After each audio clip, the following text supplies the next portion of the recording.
I just realized that entire thing was muted and you could not hear me at that time. But you can hear me now. So, welcome to the show.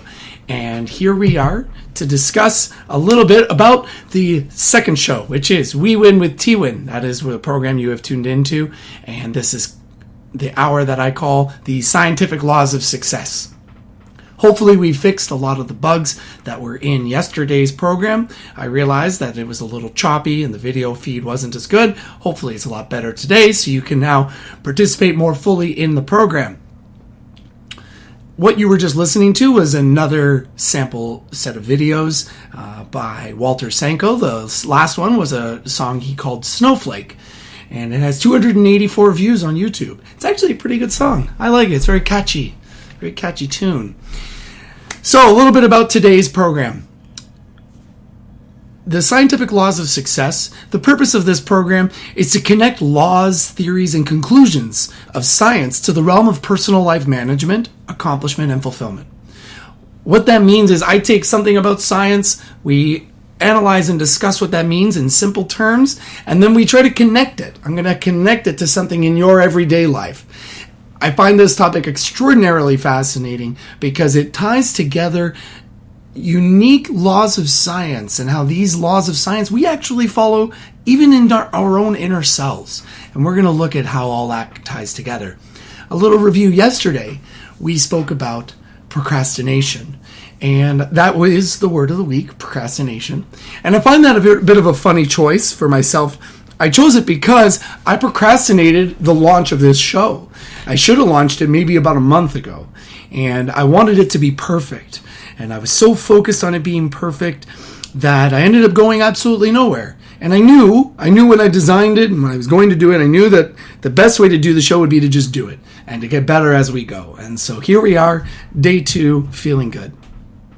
Today's topic, friction. We're going to look into what friction is, how it takes place in your life, and how you can manage friction to your advantage. Interesting. At any time, you can log in to Justin.tv, and you can join the chat room that we have there. It's Justin.tv/Time Consulting Inc. And it's also available for you to contact me by email. And I will put that up on the screen for you right now. Is it working? Let's find out. I seem to be having a little bit of a difficulty, but that's okay. It's not unusual to have some difficulties. So the email, to remind you, is WEWIN, WEWIN, at timeconsultinginc.com. And you can send me an email. We will check those messages and then get back to you either in the current show or in the next show if possible. Let's see if that worked. And it didn't. We have a whole lot of nothing going on here. So go back to that, go back to this, and I'll have to deal with that on the break. Now, we're going to talk a little bit about friction and what friction does.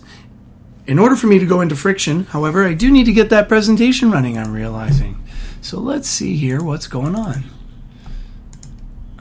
Let's refresh, fix that.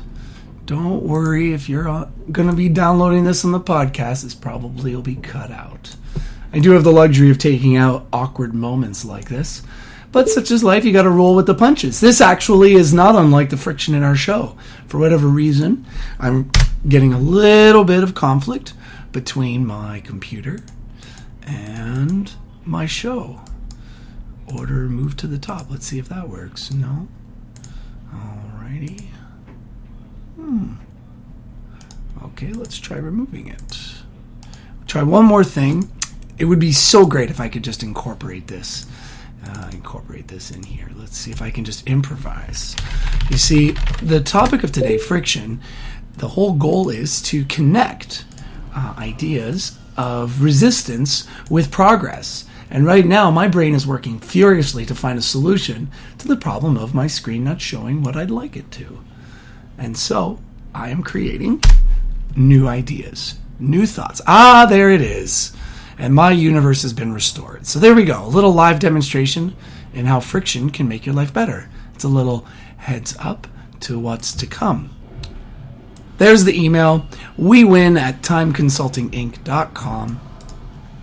And I'm going to put this to the back so that you can see me. There we are. And the world is restored. Here we are. So, let's go to the next one. Today we're going to talk about friction and all of its many different aspects. I'm going to first discuss what friction means in a scientific sense, taking out some of the scientific jargon and just explaining it in raw terms. I'm going to start with some of the science, but I'm going to start bringing it into more basic terminology. Now, the first thing you need to know about friction is it is a type of force. And that means that it can change the movement of an object, change its direction in the form of an acceleration. Now, friction does not act on its own. It is only resistive. It resists something that is moving. And that's interesting because we talk a lot about friction with people. So, it only resists something that's in motion. But it's important to realize that friction is non-conservative. What that means is the inputs will always be greater than the output of life.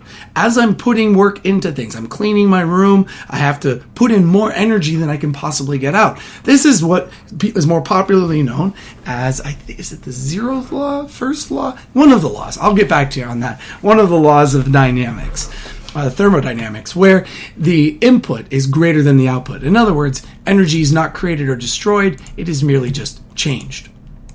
So, just recognize that with friction, your input will always be greater than your output. It's also dispersive. What that means is that friction radiates away from you. As you're moving through life, say walking on the ground and you're moving forward, friction is actually resisting that motion and it's energy that disperses away from you. So think of it as energy that disperses away from your person out into the universe that you're not going to get back because remember, it's non-conservative. Now, we talked about the fact that effort and friction are always opposite each other. So, I move forward and friction gets in my way. No matter how I look at it, when I move forward, friction will resist me. And this, unfortunately, is the result in the loss of energy. We try to minimize our friction by, for example, creating an aerodynamic vehicle. However, there are always lots of ways that we can utilize friction to our advantage. There is another property of friction.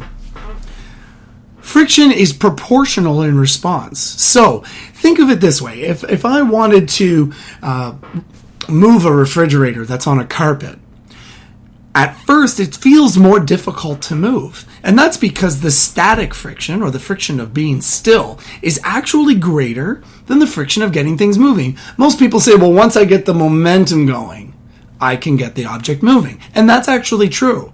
Once you get an object in motion, the friction is constant, but we'll talk about that next. In order to get moving, friction exactly matches your response. And I can do a quick demonstration right here. So I'm just going to take my cell phone, and I am applying a pressure. Now, it's not much, but I'm applying just a little bit, just enough that the friction responds back. But if I apply a little bit more, it starts to move. And that's how friction works. Friction, when it's static, matches you. And we're going to talk about what that means, friction matching me, and how we can respond to it. So just think of friction as this little guy that is always excited and wants to do whatever you do, and it will do just as much as you do, and it will oppose you. And so that's why I drew a little picture of this little guy saying, I'm going to match you. Okay?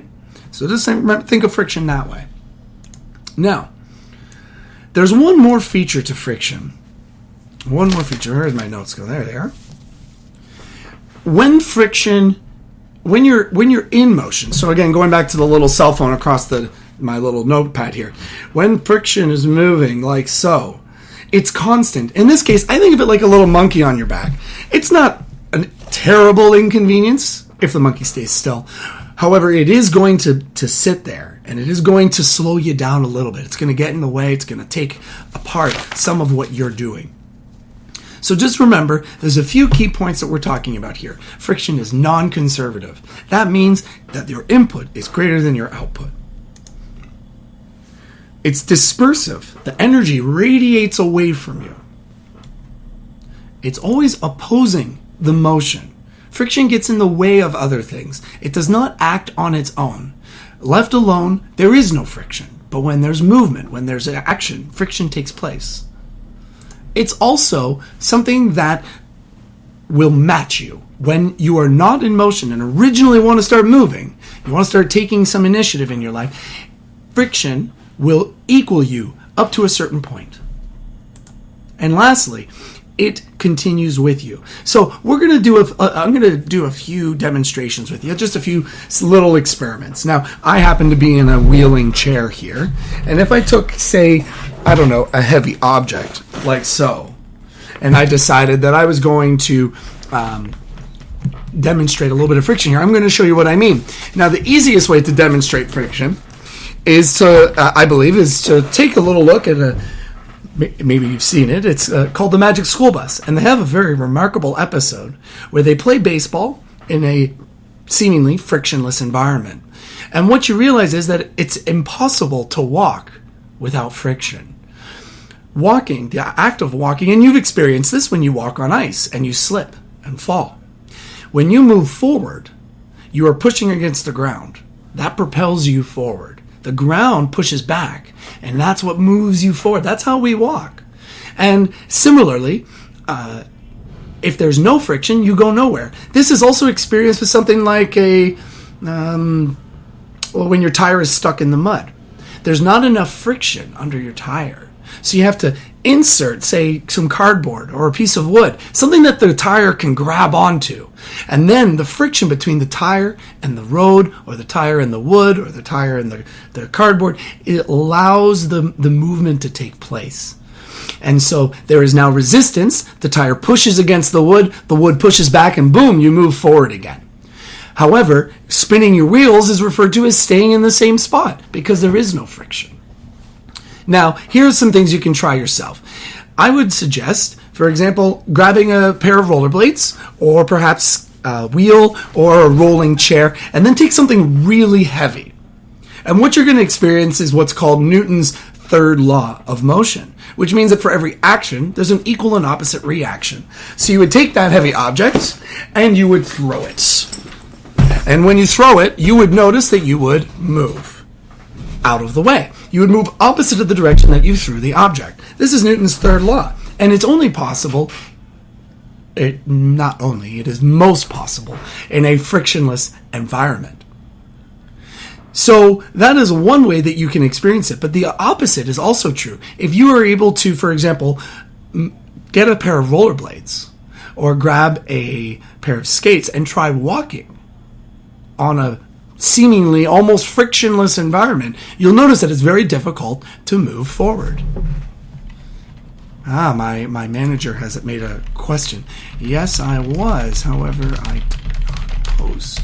And so I am live now. Okay. So, where was I? Right. Friction. And once it's moving, it is once you're in motion, it is a constant force. Now, when you are taking your initiative and you are moving that object away from you, Newton's third law will propel you away. It will move you opposite to the direction that you're moving. Now, if you were to do the same thing, say you were to take that heavy object, but instead of being in a rolling chair or on skates or on a skateboard or something like that, you were to instead plant your feet in a wide stance and then throw the object. What you'll notice is that you don't really move. That non-movement is friction. The friction between your feet and the ground is what's causing you to no longer move forward. That resistance is what stops you from moving. So that is, in essence, friction. Another example, I was recently backpacking, and while I was backpacking, I had the opportunity to ride a motorcycle. While I was riding it might have been a scooter, anyway. While I was riding it, one of the things I noticed was the difference between riding on the motorcycle on cement versus riding it in sand. The sand was so loose that there was very little for the motorcycle to grab, and because of the low friction, the tire only dug deeper. It pushed the sand out of the way, and it dug deeper into the sand and became stuck. And so, without friction, I went absolutely nowhere. However, when there was more friction, when it was a little bit tactile and could grab the road, I was able to propel myself forward. So, again, just to give you some examples of friction, some live demonstrations, I want you to think about walking on skates or walking on ice, moving your way through on rollerblades.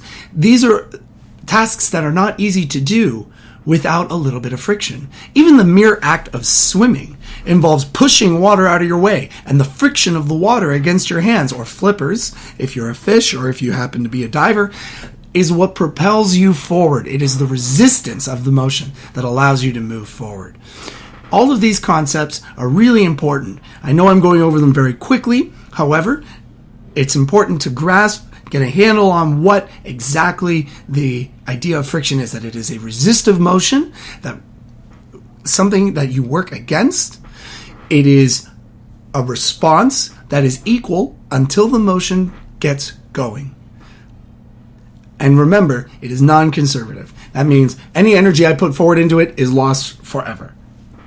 So we're gonna take a small break, just a little one right now for a minute or two. And while we're on that break, I'm going to put up a little ad here regarding a local business, and then we'll discuss a little bit about that business when I return.